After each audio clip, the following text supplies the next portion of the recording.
Good afternoon, Tobago, and welcome to this week's Post-Executive Council Media Briefing. I am Patricia Nicholson Richards, and I'll guide you through this afternoon's briefing. We have one secretary this afternoon, the Secretary of Tourism, Culture, Antiquities and Transportation, Councillor Tasha Boris, who will present for us this afternoon. Councillor Boris, over to you. Thank you so much, Patricia, and good afternoon to Tobago. I have not been here for a little while. I feel like if I'm so rusty when it comes to these things, but I thank you guys for taking the opportunity to tune in this afternoon.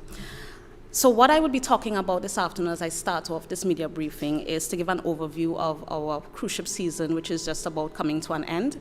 We have our last call scheduled for Charlottesville on the 21st of this month.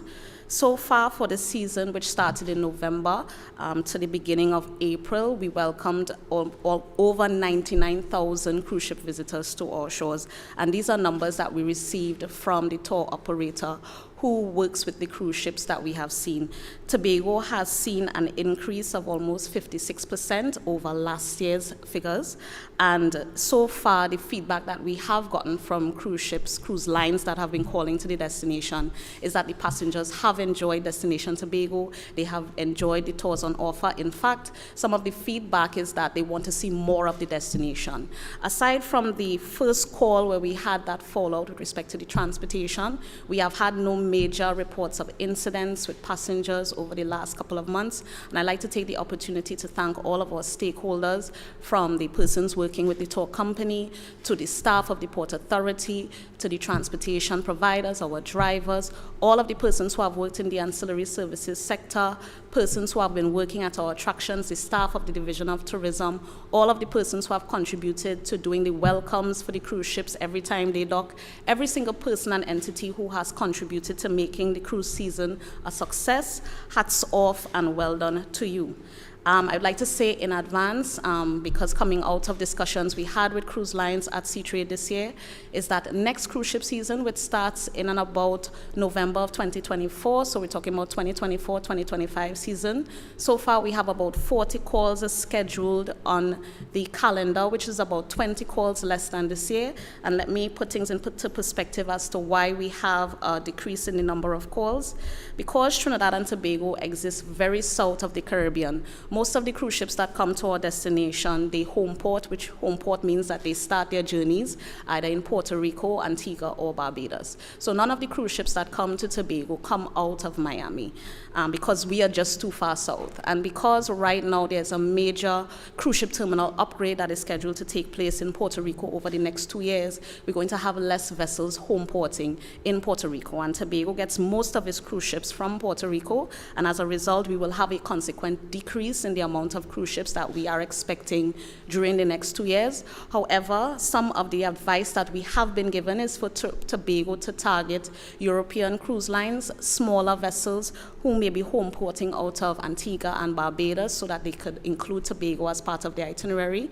Those were some of the conversations that we had with Seatrade, and that is something that we will be aggressively pursuing over the next 2 years. In terms of my many trips and engagements. So I feel like if being home sometimes I live out of a suitcase, because the work of the Secretary of Tourism largely involves a lot of travel out of the destination. And that is part of the marketing that we have to do. All of the conferences, all of the trade shows, all of the meetings, that is part of the job of being Secretary of Tourism. So I can say starting with February, I was in Jamaica for the Global Tourism Resilience Day Conference. And that was in the mid of February. At the beginning of March, I was in ITB in Berlin. Immediately after Berlin, I went over to Ghana to be part of the trade delegation under the Ministry of Trade and Industry in Trinidad that took a delegation of business people to Ghana for talks with the business sector and to establish linkages between the Caribbean and the West of Africa. After that, I went to Seatrade in Miami. So let me just give an overview of each of these engagements. In February, at the Global Tourism Resilience Day conference in Jamaica, the conversation centered around how can we create a tourism sector that is resilient to shocks. And this was largely born out of the COVID-19 pandemic and understanding that the tourism sector is a very dynamic and a very volatile and fragile industry. So part of that conference was me being part of a ministerial roundtable. It was around that same time we had the incident with the oil spill that was engaging worldwide attention out of Tobago. And during that session, I was able to get pledges from the Secretary General of UN Tourism, as well as the Minister of Tourism Jamaica, as well as the General Secretary and CEO of the Caribbean Tourism Organization to support Tobago in building out its tourism resilience efforts. Particularly, we discussed the need for tourism crisis communications because although the oil spill had its impacts largely on the marine environment, the fishing environment, there were some minimal impacts to the tourism sector in terms of persons who were staying and holidaying, but we did not have any major impacts at our public beaches in the Southwest, for instance. We recognize that sometimes the damage that is done with disasters like this is not necessarily in the disaster itself, but rather the negative publicity that comes out of that and how that damages the image of a destination. So they have pledged to provide training, technical training for persons on the ground in Tobago to be able to handle our tourism crisis communications architecture and for us to build out systems to manage our tourism communications in the midst of a crisis. After Jamaica, Tobago was able to put on a great display at ITB in Berlin, as we always do.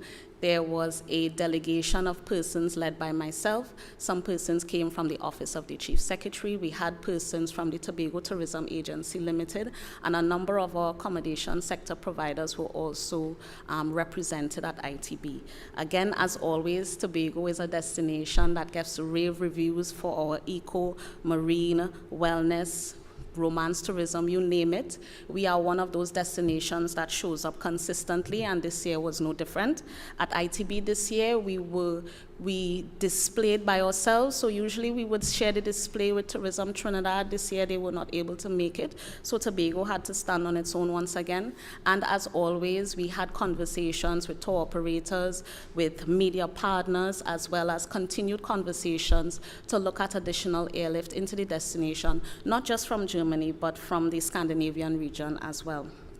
So after ITB, I immediately had to go over to Ghana, where Ghana has been an eye-opening experience in terms of the fact that I think that there is this disconnect between what we think we know of Africa and what Africa actually is. And having the opportunity to go and see the place that our ancestors came from was a personally very enriching and enlightening experience to me. And I think this is an experience that a lot of persons from the Caribbean need to have.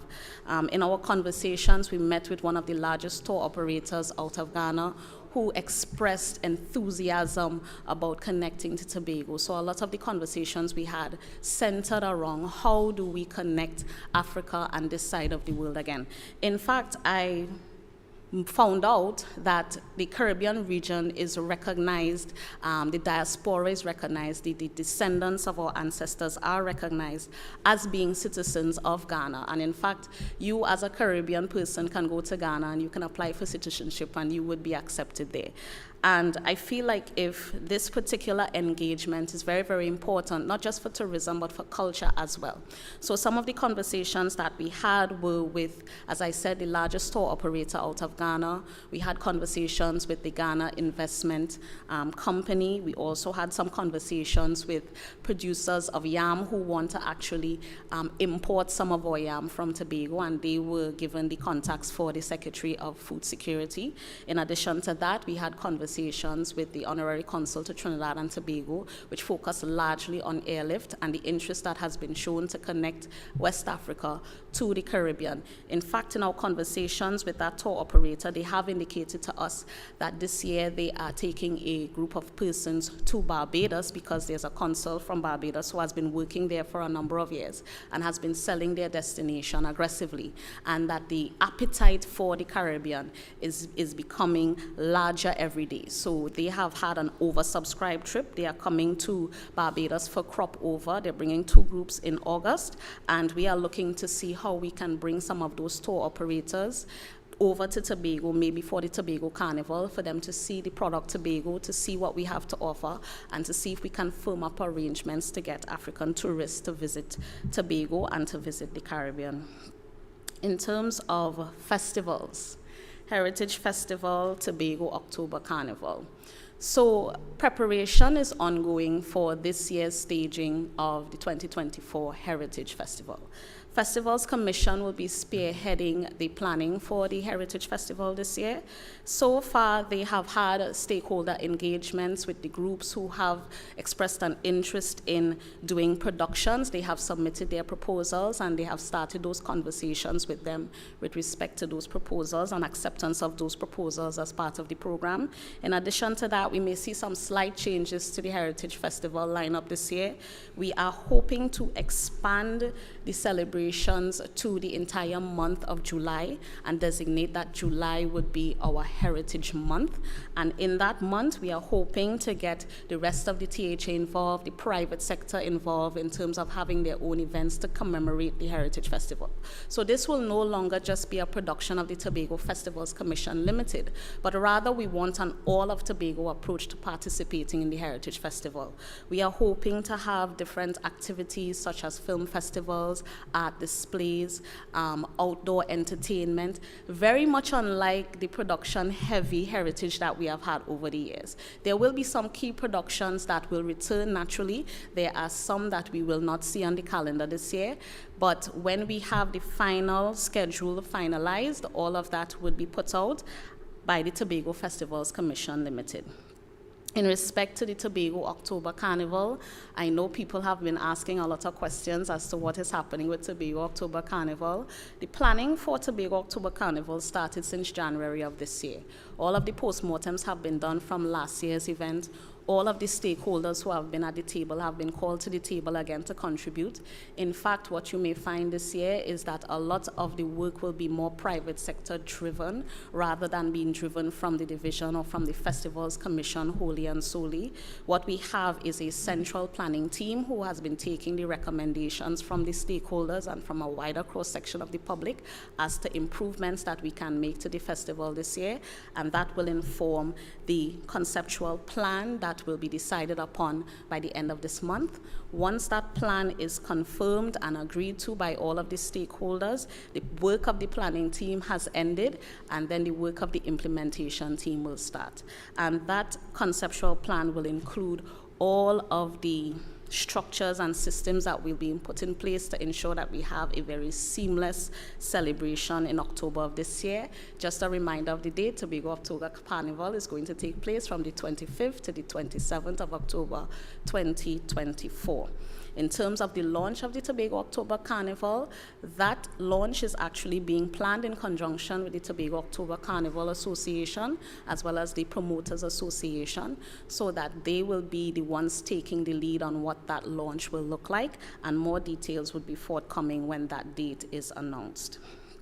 In terms of updates on the management of the companies, I would like to inform the general public that the term of the Board of Directors of the Tobago Tourism Agency Limited came to an end on March 21st, 2024, and I would like to take the opportunity to publicly thank all of our Board of Directors for offering themselves to service.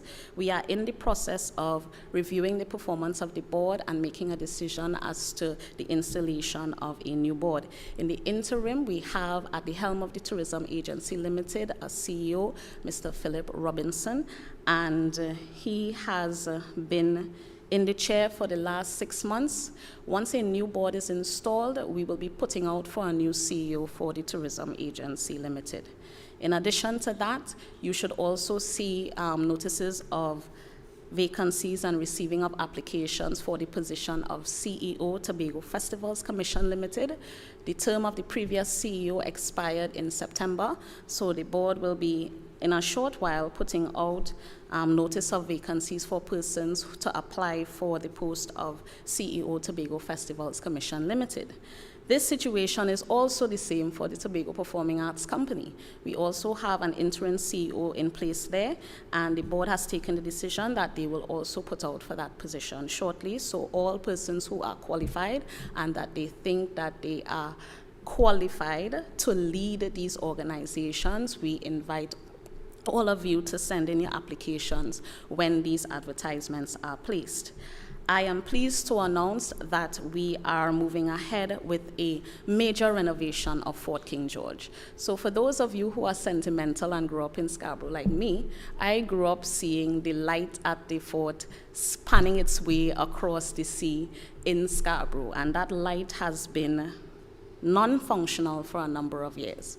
So part of our mandate under the Division of Tourism is Culture and Antiquities.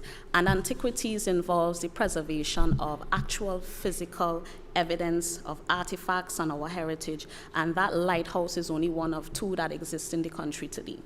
And we are about to undertake a major renovation of the actual lighthouse infrastructure with the hope of replacing that very iconic light. It's going to be hard to find, it's probably going to be very expensive to source, but we're trying to see if it could be renovated to as close to original state as possible.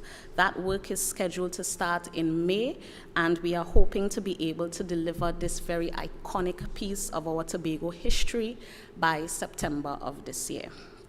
And finally, I would like to say that back in March, we put out a call for persons to apply to become, well, not apply, but to express their interest in becoming tourism community ambassadors. So you would have seen on our Facebook pages, my personal Facebook page as well, that we put out a call for persons who have a passion for the tourism sector, passion for tourism, passion for culture, passion for arts, passion for entertainment. You name it, if you simply have a passion and you feel that you can contribute to this dynamic sector, please let us know who you are, where you are, and we'll get in contact with you. I'm pleased to say that at the close of applications, we got over 275 persons expressing their interest to be part of this Tourism Community Ambassadors program. What this program aims to do is to, 1, offer people opportunities to be trained to work in the tourism sector. And when I say work in the tourism sector, I'm not saying for people to go and work in hotels. The tourism sector is not just limited to hotels. The tourism sector is a wide cross-section of possible things that you can do, but everything boils down to be able to give your visitor a premium customer experience. And the idea behind this is that I feel like if we have to work hard to change the culture and the attitude that people have towards the tourism sector, it's not about being subservient. It's not about feeling like if you're a slave. The people who need to work in tourism are the people who are passionate about the industry. The difference between Tobago and our competitors is not that they have better beaches than us. It's not that they have better hotels than us. It's not that they spend more money on marketing than us. All of the destinations that are doing well in tourism have populations who have the right attitude towards tourism. They are helpful, they have the right attitudes towards visitors. They are helpful, they want to make sure that people enjoy themselves. They want to make sure that people feel safe. They want to make sure that people have the best experience on island, because word of mouth is still the biggest seller. And when you have persons coming to your destination saying to you, look, Tobago is beautiful. Tobago has some of the best beaches I've ever seen. Tobago has some of the best food I've ever eaten. Some people have said that they would live here in a heartbeat. But underneath all of that, and I would not gloss it over, we still have a challenge with our service. So we feel like if we start with identifying the people who are passionate about the sector, and if we're able to corral those people, if we're able to give them further training, not just in being able to provide a great customer experience, because we can't just talk about service. Service is at the basic level. We're talking about what is the experience we give to the customer from the time they have the first interaction to the time they leave, and all along the value chain. If we can get those persons to now go into their communities, go into their schools, go into their churches, go into their families, go wherever they can go and influence others to think and act like them, then we will have a world-class product. Everything else will come. The hotels would come, the attractions would come, the bars and the restaurants will come, the things to do, the activities, these things will come. But the thing that we really have to get right is the idea that it's no longer about customer service, but about customer experience. Tobago has it all. I heard from one very senior executive of a cruise line say, Tobago is not a destination that you visit. Tobago is a destination that you feel. and that resonated with me. And that person is not a Tobagonian. They are actually from another Caribbean destination. And if I was to tell you the Caribbean destination, you might say that I'm lying. They didn't say that because their destination is one of those destinations. But they said that is the experience they had in Tobago. And that regardless of where they come from, they will rank their experience better in Tobago than any they have had in other destinations. And that has been the common thread in every conversation I've had. People have been saying to me, look, Tobago has it all. And I believe that Tobago has it all. But we who live here have to believe that Tobago has it all. And if we start believing that, and if we start acting like that, if we start changing our attitudes towards our visitors, if we start treating each other well, then we will not have the challenges that we have. Because at the end of the day, what we'll be looking at is how do we give the best experience to everybody that I come into contact with. So I will pause at this point for any questions that you may have, and thank you so much. Thank you very much, Councillor Tasha Boris, for a very comprehensive presentation this afternoon. So we open the floor for questions from the media, and already I am seeing 2 hands raised. Elizabeth Williams, you can go ahead with your question. Good afternoon. Good afternoon, Madam Secretary.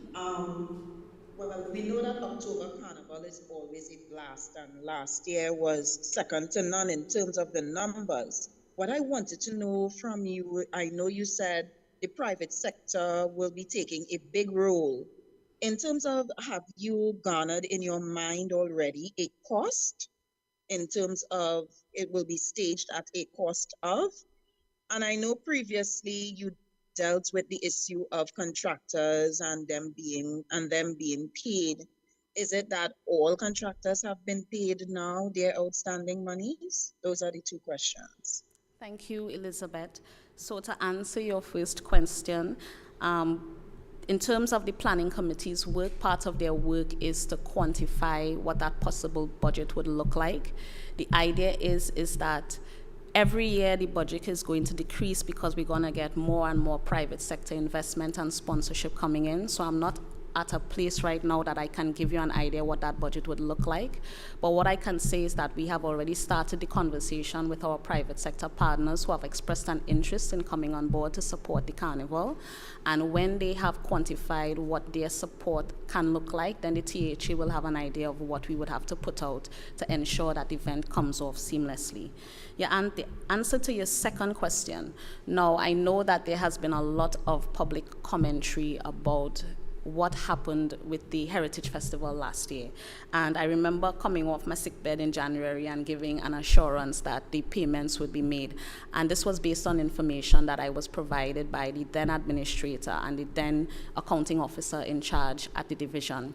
What subsequently happened was in the process of us making those payments, there were some discrepancies that were identified, and therefore the initial deadline could not have been met, and the payments had to be looked at, and those invoices had to undergo a process of verification.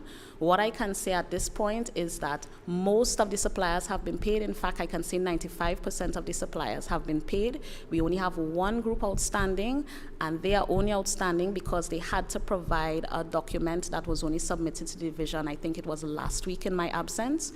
So once that is checked off and everything is okay, then that final group will be paid. And by that time, all of the outstanding payments for the Heritage Festival should have been taken care of. All right, thank you very much, Liz. I'm seeing Clayton Clark. Clayton, you can go ahead. Hi, good afternoon, Madam Secretary.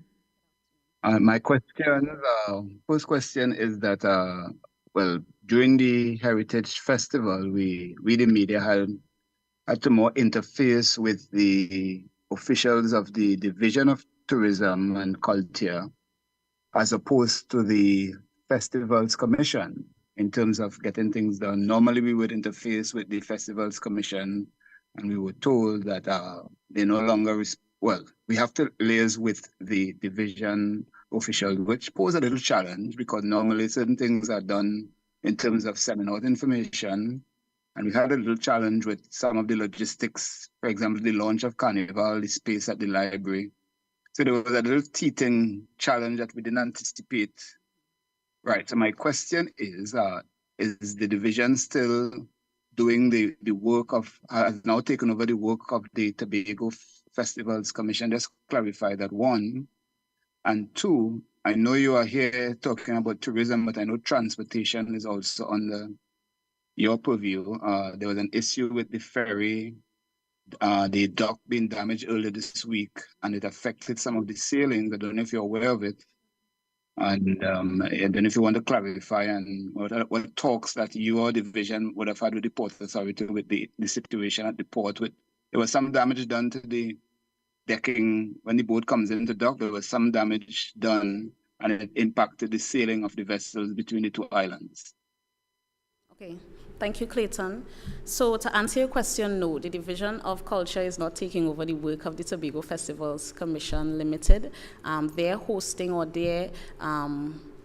the decision to host the Tobago Heritage Festival last year under the auspices of the Department of Culture under the division, that only happened last year. So as I said earlier, the planning and execution of this year's edition of the Tobago Heritage Festival will be planned and managed and executed by the Tobago Festivals Commission Limited.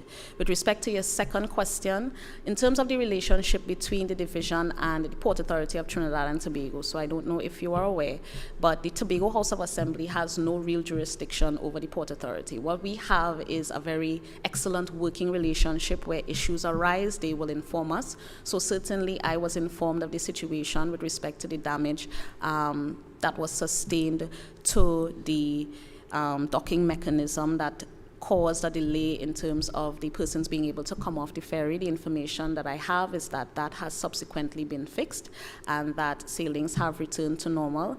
And as always, the Port Authority keeps us abreast of any challenges that they may have, whether it be with the domestic inter-island ferries or the cargo ferries. They communicate with us as the need arises with respect to these situations. Certainly we will want to get to the place one day where the port comes under the jurisdiction of the THA, but in the meantime it's still a central government run entity, and their line ministry is the Ministry of Works. But as I said, we have a very, very good relationship with the Port Authority, and they keep us abreast of any challenges that arise. Thank you very much, Clayton. I'm seeing Nadine Singh. Nadine Singh, you can go ahead if you have a question. Okay, good afternoon, everybody. Are you hearing me? Not clearly. Are you hearing me? No? You can go ahead. Okay, so basically, I just wanted to find out, we just off the Easter weekend here, so I was just wondering if Madam Secretary had the opportunity to look at the visitor arrival figures and whether or not she agrees with the number of arrivals for that period.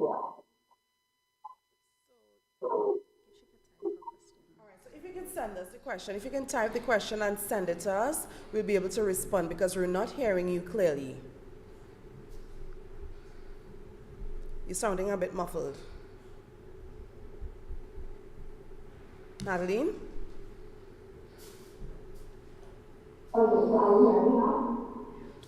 Sounding the same way. So you can send us your question, type your question and send to us, and we'll be able to read and respond accordingly. Okay. I'm seeing Clayton's hand is up again, so you can go ahead, Clayton. Yes, good afternoon again. Yesterday, the CDMA, that's the Caribbean Emergency Management Agency, met in Trinidad yesterday, and during the opening, the oil spill in Tobago, Madam Secretary came up, and they were talking about the impact that has had not just on Tobago but in the Caribbean. And I know you mentioned about it, and the impact wasn't so devastating as perhaps some people portrayed in Tobago. But my question is, seeking a comment, what has been the support for Tobago in terms of lending support? I mean, in terms of dealing with it. I know we have dealt with it, you all explain all of that, but what sort of support was reached out from across the Caribbean, to ensure that this problem is contained and mitigated? And what was the impact in your impression in terms of if it had gotten out of control, how far reaching? All right, so my question is, what support you've gotten from your regional partners and your stakeholders in the Caribbean? So I can tell you that at the level of the CTO, which is the Caribbean Tourism Organization, Tobago has a very excellent relationship with the rest of our counterparts in the region, and certainly everybody extended their regards and their best wishes and their prayers and their thoughts with respect to the situation as it happened. Outside of that, we have gotten a commitment, as I said, from the chair of the CTO himself, the Honorable Kenneth Bryan, Minister of Tourism and Ports from the Cayman Islands, to pledge resources from the Caribbean Tourism Organization on behalf of his Secretary General and the CEO. In terms of anything we asked for, he was willing to look at what they could have provided to us. The good thing about the situation is that Trinidad and Tobago seemed to have the situation well in hand in terms of our coordination with all of the agencies, from TEMA taking the lead, Office of the Chief Secretary, Ministry of Energy, all of the private sector partners who came in, who were helping to manage the oil spill response. There is an on-the-ground oil spill management response team, and that's a team appointed by the Chief Secretary in terms of dealing with the immediate impacts and the short, medium, and long-term impacts. In terms of the effect on the tourism sector, as I said, coming out of my attendance to the Global Tourism Resilience Day conference, they have pledged resources to train our local persons, whether it be technical people from the division, whether it be persons who own tourism-based businesses on the island, in terms of planning for tourism-based crisis and how do they manage communications, how do they manage their operations. So that is something that we are pursuing aggressively in terms of having that training happen in Tobago and continuing to take up any resources that they have that they feel can help us build our resilience again against any type of disaster. So it doesn't necessarily have to be an oil spill. It could be something as simple as a social media user putting out some kind of false information about a destination or an accommodation or a business. These things have devastating impacts on businesses. And in the age of social media, that type of training is needed because you have a number of persons in business who are not very social media savvy and they're not very savvy in communications.